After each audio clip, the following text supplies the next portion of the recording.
This podcast is brought to you by Penji. Penji is a creative subscription service that gives you access to pre-vetted, agency-trained creatives from all over the world. From graphic design to illustrations to social media management and web development, it's all included for one monthly price. It's time to say goodbye to the hassle of searching for top-notch creative talent. With Penji, you get quality and consistency delivered right to your inbox every day, carefully crafted for you by humans. So meet your new creative team today. Head over to penji.co for more and enter the coupon code located within the podcast show notes.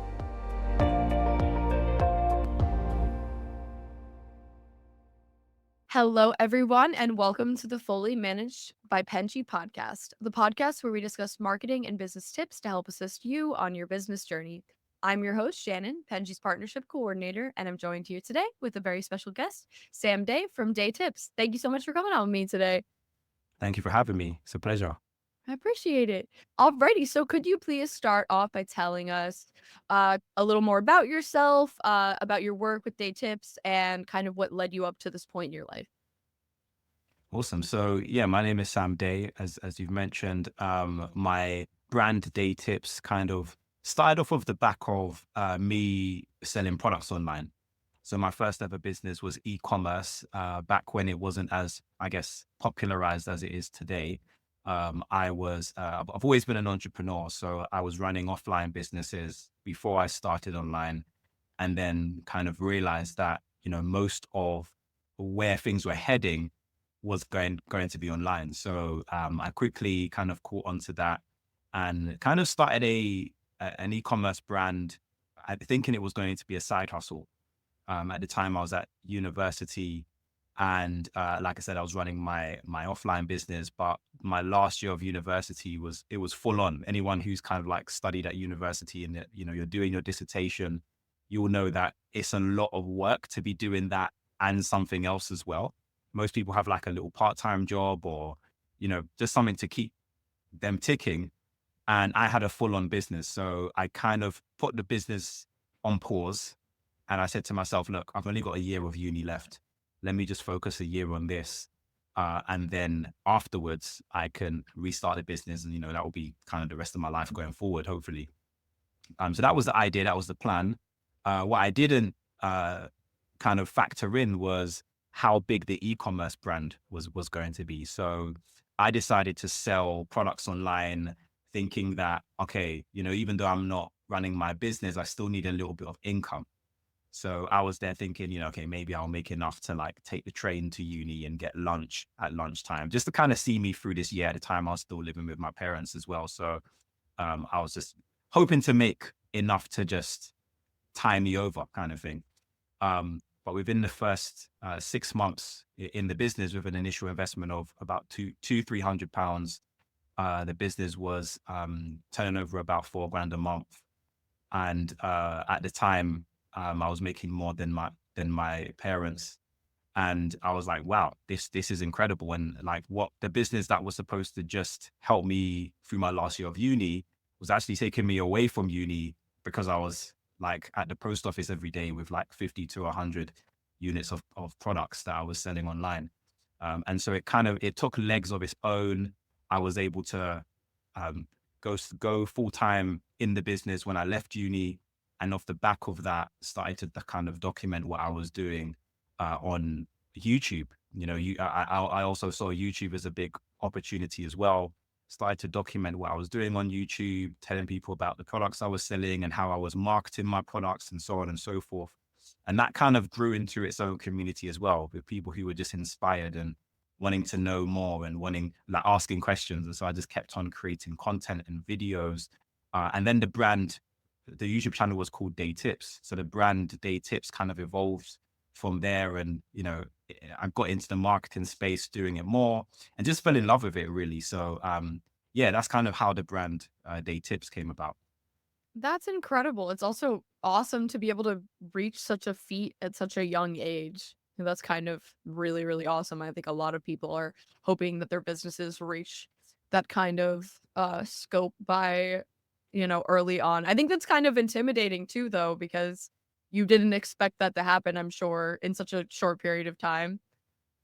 Yeah, I think that's where the best businesses are built, really. I think for me, my mindset was always let me start young, because when you're young, everybody wants to help you. And so, like for me, my very first business, I started at 17 and it didn't do so well, but like I learned a lot of things. I've got a lot of help from people who were like, oh, let's just help this young guy out kind of thing. And if you, like, I went to mentors and asked them how they were growing their businesses. And, because you're young and because you are, aspiring up and coming, like they're more willing to kind of help you. So, along your journey, you're going to fail a lot, but I always say fail forward, because from the failures you see, like even if it's just a little bit of success somewhere, like, oh, that kind of worked a lot better than I thought it would. Let me put a lot of my effort or energy into that, and then you can kind of like create something great out of something that you might not have even thought was going to be the thing, kind of, if that makes sense. Yeah, no, I think it's really helpful to be able to fall into what you're good at, because I think a lot of people will like seek out a certain industry or try to focus everything on doing one thing, and then that's not the thing that they're the best at. Or I think a lot of people happen into an industry, especially with marketing. A lot of people Yeah. will kind of focus on a niche, and then maybe that's not the niche that they're good at, or maybe that's not the niche that they should focus on because it doesn't promote as much traffic, or it doesn't engage people in the same way. So I think that um, it's nice to be able to kind of fall into something that works, even if you're not intending on going down that path. 100%. 100%. I feel like the best businesses are always kind of started by accident in some ways. Yeah, exactly. I think a lot of the most successful businesses too are started with a completely different motive in mind. Like and it just like gravitates into this completely different field, and it just works. And I love when Hmm. that happens, because it's just really interesting when you plan to do something and something completely different happens, but it's also positive. Yeah, 100%. And I always encourage entrepreneurs to lean into that, because what you intend for a business to be might not be what it ends up being. I've spoken to so many successful entrepreneurs who have like started off in one direction, in one avenue, thinking, yeah, all of my revenue is going to come from this, and then there's another revenue opportunity, and that far surpasses what they intended or anticipated, and it's like, wait, I'm actually serving my clients best when I do this rather than what I intended to do. So yeah, like I feel like it's always about listening and trying to feel the business, and feel where your customers are kind of like gravitating towards more, where the income is uh, kind of showing up, and then redirecting the business. You can't be like too rigid, especially in the day and age we're in now, where everything is changing so rapidly. Like with AI, you've got so many things coming into play, especially the field that I'm in, with SEO changing and algorithms changing all the time. You have to kind of be able to adapt and constantly evolve and become a new version of yourself, a new version of your business, to kind of stay alive, really. Yeah, I definitely agree with that. And focusing on your clientele is really important too, because I love seeing how adaptable people can be in this space where they see that the client needs something, and now they're like, "Oh, okay, let me try doing this too." I think there's definitely a space in which you should cap that, because some people get way too overzealous and get really excited, and that's awesome and that's great, but sometimes it's at a detriment to them because, you can't do everything all the time. And that's okay.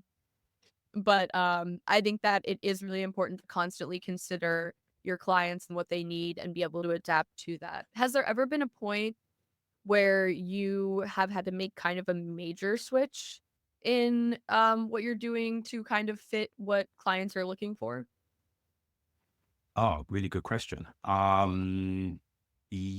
wouldn't say major. I think usually you kind of feel things coming. I'm quite good at sensing and feeling when a tide is about to come. So, for example, I guess the biggest thing was switching from working with for-profit businesses to government organization. So for a long time, kind of off the back of my Day Tips brand on my YouTube channel, and kind of putting out content about what I do in terms of my marketing, I used to get a lot of clientele that were in the business niche. And then over the last 2.5 years, I've been working with the European Commission, the European Central Bank, and kind of helping them with some of their marketing. But obviously, their goals and objectives are different. They're not necessarily trying to make sales or conversions. Their goals are more, okay, awareness. How do we get citizens engaged and keep them engaged on social media and get them into involved in politics more? And so I definitely had to kind of shift my brand and shift my focus sometimes. But it's never really been a huge brand if you can kind of a huge shift if you can kind of stay on top of what is happening in your industry, if that makes sense. You can kind of see, especially if you keep on top of like the popular blogs in your industry and news and what's happening, then you kind of see things coming and you can start preparing before they do, if that makes sense. No, it completely makes sense. I think the best industry leaders, or I guess leaders in their own field, are able to anticipate changes in the industry. And I think that's something that's Mm. super important. And I think those are the people that end up being the most successful, is being able to keep track of those things. It's definitely difficult to keep updated constantly, because especially if you're doing all these things, wearing all these hats, and then you have to also keep track of the day to day, and marketing specifically is something that is changing rapidly all the time and is something that you have to keep updated with. But I think major changes are something that you could definitely anticipate by just watching. Yeah, and do you know what the funniest thing is? I kind of putting my marketer hat on now, is when you notice a change in your own behavior, how you consume, and also the behaviors of those around you, but obviously, most importantly, the behaviors of your target customer. So like the best example that I always like to give of this is a family friend of mine. He wrote a book, and he came to me for some advice on how he was going to market the book. And my initial question to him was, look, what ideas have you got already? What have you already started to plan on doing? And he said, I'm going to get a billboard. And he was going to pay quite a lot of money to get this billboard on the streets of London so that he can promote the book. And my immediate question to him was, when was the last time you saw a billboard and purchased a book and it made you purchase a book? And his answer was never. He's never done that. And so my next follow-up question was, what was the last book you purchased and what made you buy that? And he said he bought a book from a YouTuber that he'd been following for a little while. And, he kind of really connected with that YouTuber's story and so purchased the book. And so the way he was making buying decisions was contrary to the way he was marketing or planning to market his own product. And I don't know why the brain seems to do this, but a lot of us are on YouTube, we're on Instagram all the time, we're on TikTok, we should be marketing in the way that we're actually consuming, and that will give us a really good insight into what is current and how we should be marketing now based on our own behaviors, not kind of like going on YouTube and watching it for 3 hours and then deciding to market our business by using a billboard kind of thing. It doesn't really make sense when you think about it.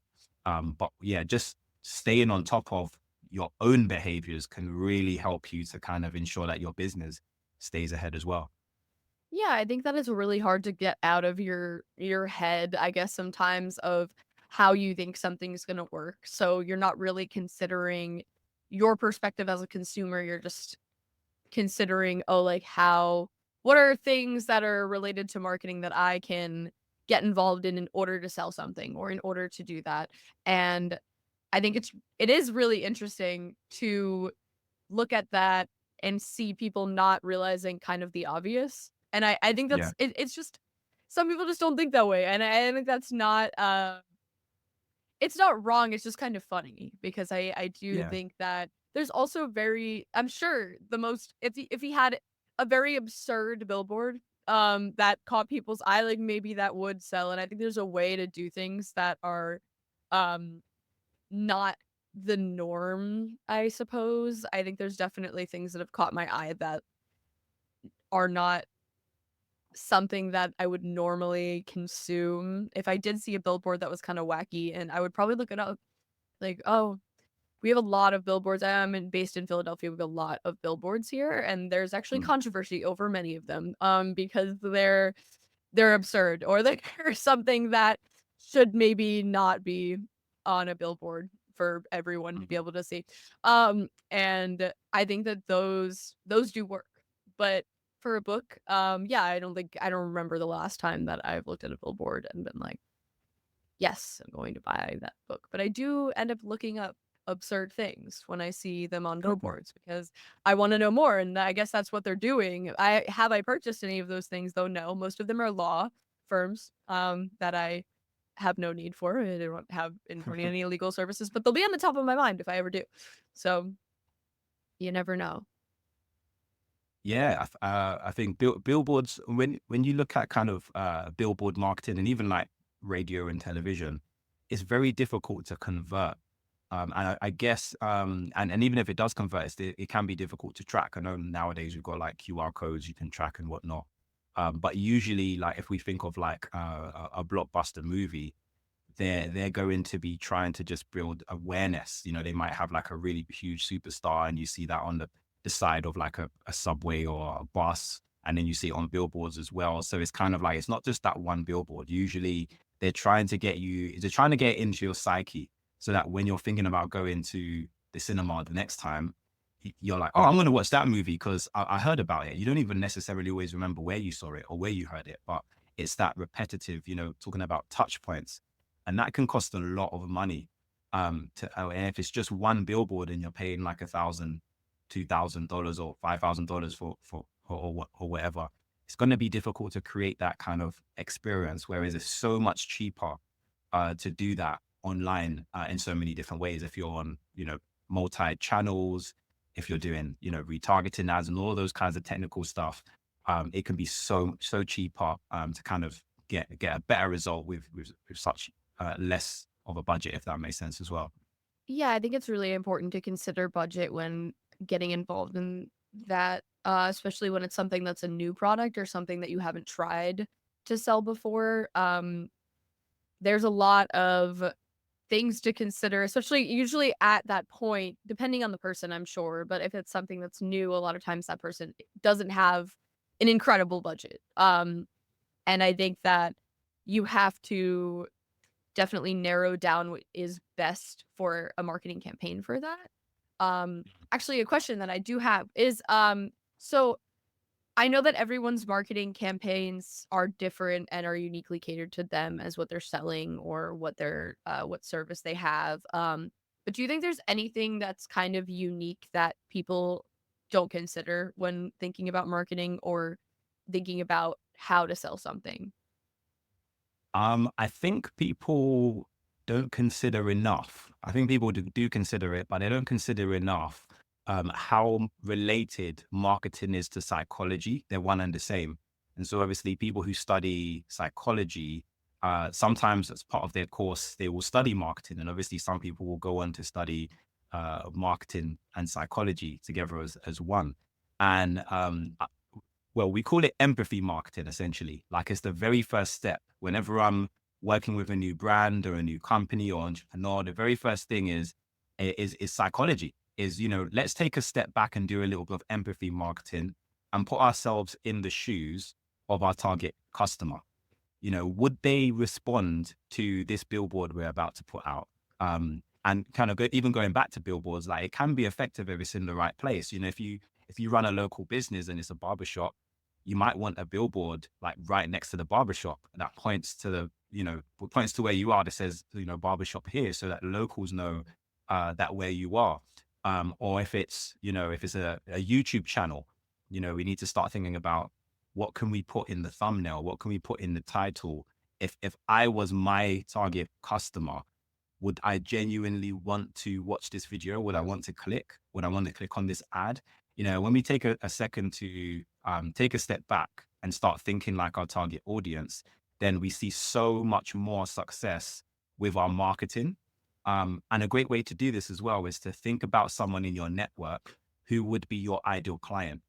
Not so you can sell to them. Like obviously, if they want to buy or invest in your service, then great, fantastic. But I always think, okay, let's say if I'm selling a new vegan product, and I know someone in my network who's vegan, I might create the marketing material for it and send it to that person and say, hey, would you buy this? If you didn't know me, would you buy this? Would you click on it? And ask them to be really honest. Maybe even don't tell them at first that it's your business or something that you're planning to do. Trick them and ask them if this is something they're interested in and get some real feedback from them. And they might say, no, I wouldn't buy it because this, and this. And you can take a step back and think, okay, maybe this is some good insights into things that I can change about the product, about the service, or about the marketing to maybe appeal to my target customer a little bit better.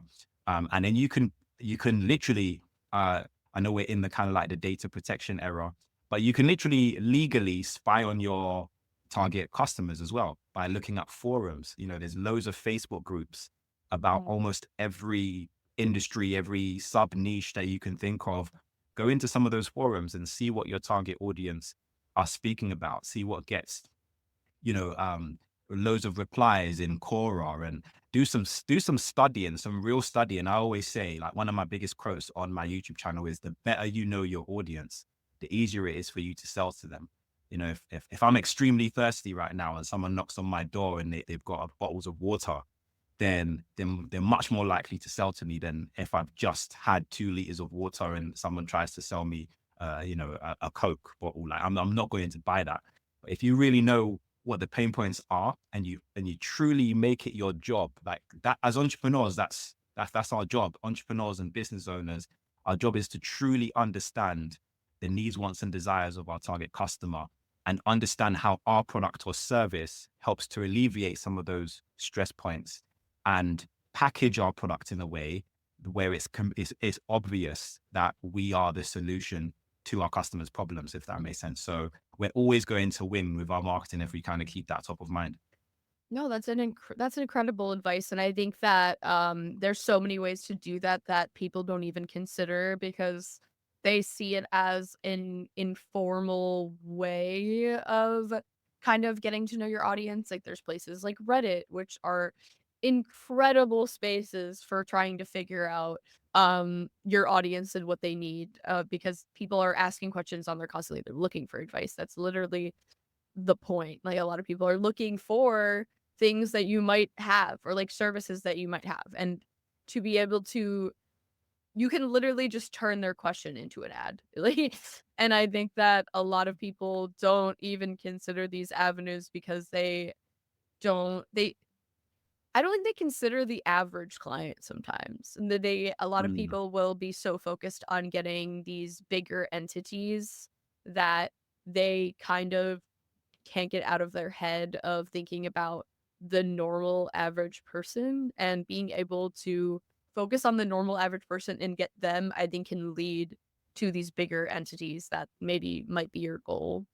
But to be able to just think like an average person is something that is really important. And I feel like, I don't know, people in the corporate world aren't always thinking about that. It's not their overarching goal, so they're kind of not able to think in that person's head, and I think the psychology really goes into that for sure. I really resonate with what you're saying about that. yeah, 100%. And the biggest brands of our time, that's all they obsess about. So if I always say this to my clients as well, like, who has the attention of your target customer? Like, what brands already have their attention? It could be your direct competitors, your indirect competitors, because chances are they've done a lot of research and they've tested a whole lot of content. They've tested a whole lot of ads. So there's ways to actually see what they're doing and to study what they're doing. So this can kind of give you a shortcut as well. So you don't have to spend maybe as much money on ads testing. Like, obviously, I'm a huge advocate of testing, but you might be able to shortcut a lot of that testing and get to the money quicker if you, number one, study your customers, and number two, study some of your most successful competitors, because chances are they know your customers really well.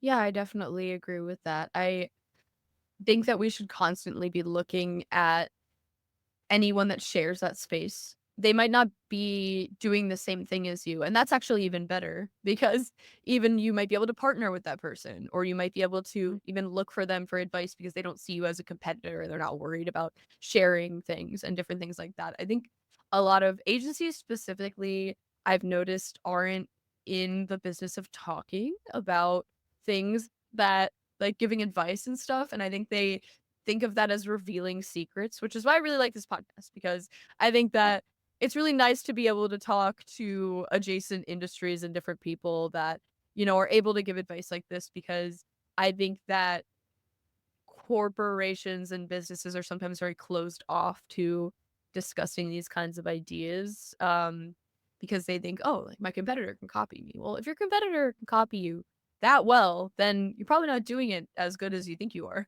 because you should be able to be unique in the industry to be able to conduct things your way and be successful in that way. And if that's not working for you or it's easily um translated into a different business, then maybe you need to rethink what you're doing. And even if someone can do the same thing as you, they might not be able to do it as well as you can.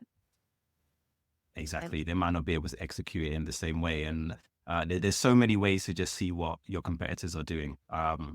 Even just as simple as one of the things that I used to do a lot more back in the day, but I am a huge advocate of still doing now, is buying from your competitors with your record screen on your laptop. And so you can see the exact process that Mhm. your competitors kind of take their customers through. If it's an upsell, if it's sometimes people have a simple kind of an order bump. They call it in marketing where you can kind of like, hey, you're about to buy this. Like, do you want to add this for an extra $10 or whatever it might be? Like the old school, would you like fries with that? And just seeing the whole process, you get a follow-up email the next day and it says, hey, you abandoned your cart. Would you like to continue purchasing? Small things like that you can kind of see. And it's usually in these fine, small margins which separate a company from doing extremely well to a company going out of business. Yeah, no, I think that's a really great thing to build on. I think people are always watching their competitors, but I don't think maybe closely enough. Like they don't realize that these small things are what contribute to a sale. And I think a lot of that goes off of like personability.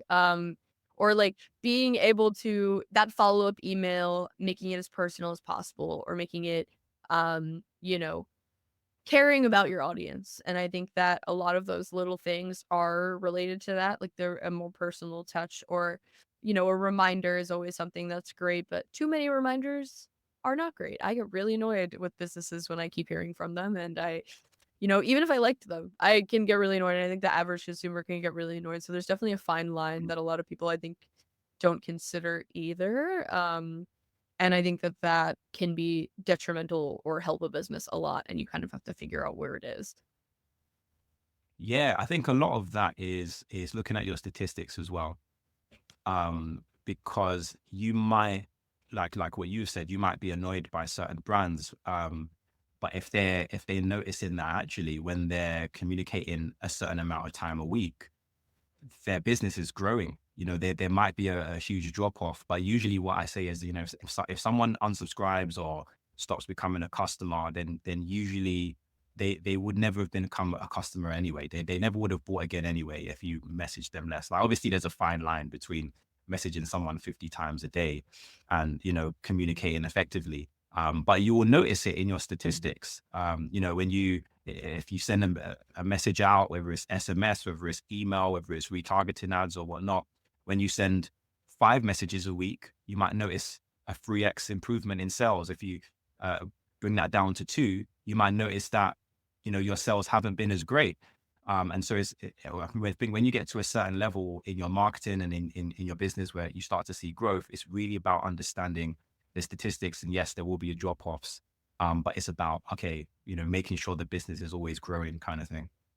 Yeah, I definitely think that's something that is really important to consider. And that's something that we even implement with like our outreach. We're always trying to look at the stats of how many times you email someone and what the response rate is, and constantly going over that and changing email templates and doing all these things. I think that that's something that's so incredibly important because there is figuring out that fine line is something that leads so much into sales or doesn't. And the average consumer can get very easily annoyed, can get very easily testy, looking at certain, or how much they get reached out to. And I think that, um, Yeah.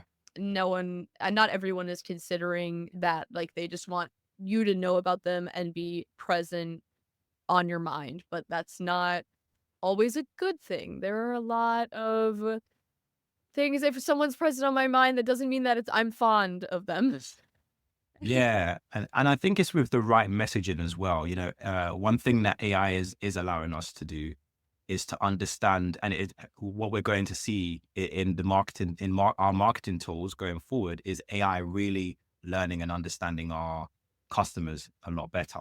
It's already doing that with like the Metapixel, with Google Ads now, and we're already starting to see this, but it's going to get even better with it's one thing messaging or staying top of mind, as you said, for your customers.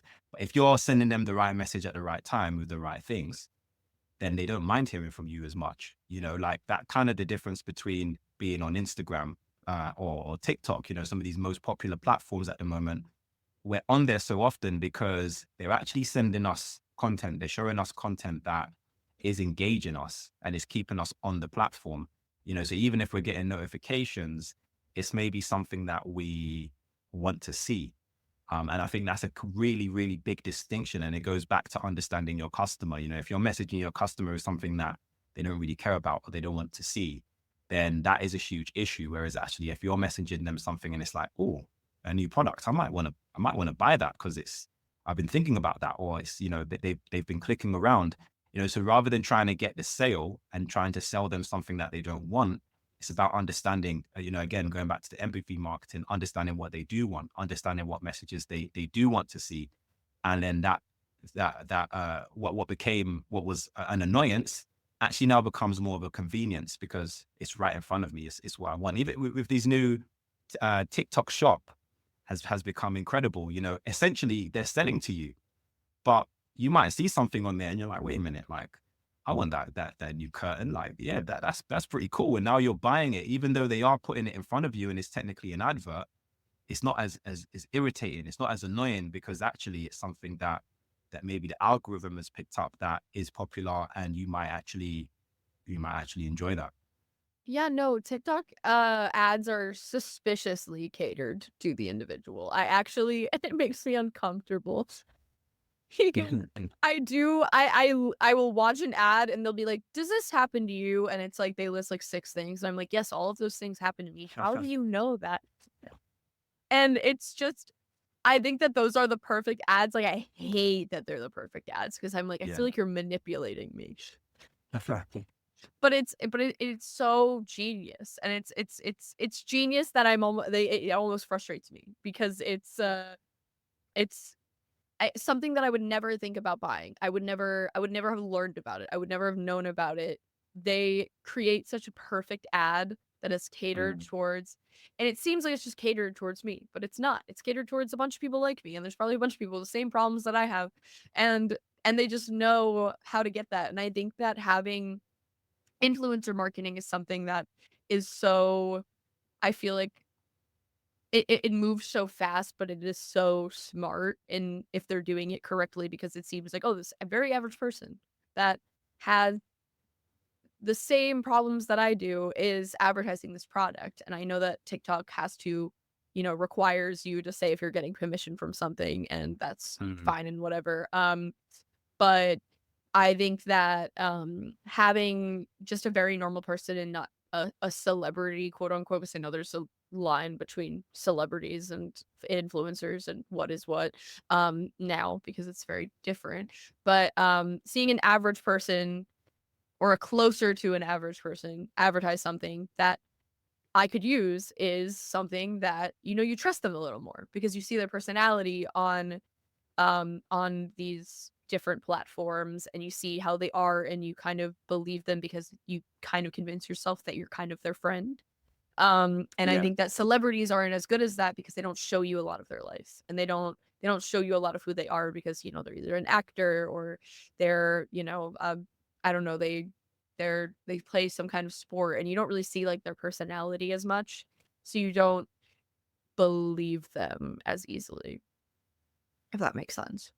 Yeah, 100%. I agree. And one of the work that I do with companies is helping them to uh, feel more connected with their community online. And like you said, showing your personality is one way of doing that. I often speak about the pillars of creating quality content. And if you've studied marketing for any length of time, would have heard them. One is entertainment, and that's, like you said, what influencers do really well. They understand how to entertain their target audience, whether it's young people of a specific demographic or whether it's older people, and they create content that really appeals to them from the get-go. So from the thumbnail to the intro of the video, which obviously we all know is really important to capture that particular audience, to retaining as many of them as possible throughout the content, and then ending on something that hopefully entices them to want to watch again when they upload the next time. All of these elements are really important. So are you educating? Are you entertaining? Are you inspiring your audience? Or are you just updating them with news? And so there are literally content creators who just want to keep their audience up to date with what's happening. So that's also a really valuable content pillar as well, is informing. So we've got inform, we've got educate, we've got entertain, we've got inspire, and it should all link to your target audience. Are you doing one of those 4 things for your target audience? So for example, with myself, with my brand, online, I create marketing content that helps to educate entrepreneurs and business owners. So that's one content pillar that will draw them to my content. And even though I might not be a mass influencer because I'm not doing entertainment, I'm still able to create some sort of community with my content. And that's what I think brands, especially government, which I've been working with as well, needs to do a lot better of a job at, rather than trying to push your agenda. Is, again, empathy marketing. What do my audience want to see, and how can I create content that's going to really bring them value? Yeah, no, those are definitely things to really consider. And especially, it makes sense that government entities don't think about those things because they're not thinking about entertainment is definitely not something that they're probably thinking about at the forefront of their mind. So it makes a lot of sense that Exactly. that would be something that you kind of have to convince them to, get involved in. So yeah, that I think that those are things that people should definitely consider at the forefront of when they're putting out some kind of advertisement or something like that. So yeah, 100%. I totally agree. And I'm so sorry, but we have no time left. I'm so bad at cutting off because I just feel awful about it and I just love to keep talking. But thank you so much for coming on with me today. I really appreciate it. And I really learned a lot. And I will say this every podcast. I hope I never stop saying it. That's my favorite part, is to be able to learn more from this as well. So I hope that, if I was able to learn something, that our audience will as well. So thank you so much for coming on with me today. Awesome. Thank you for having me. It's been a pleasure. Thank you. And thank you everyone for watching. Please don't forget to like and subscribe to learn like I get to do every week. I appreciate it, and have a lovely day. You've been listening to Fully Managed, brought to you by Penji. Check out the show notes to learn more about today's guest, and to learn more about Penji, the human-first creative subscription service, head over to penji.co. And by the way, if you're still listening, it would mean the absolute world to us if you were to share this podcast with a friend, and of course, subscribe.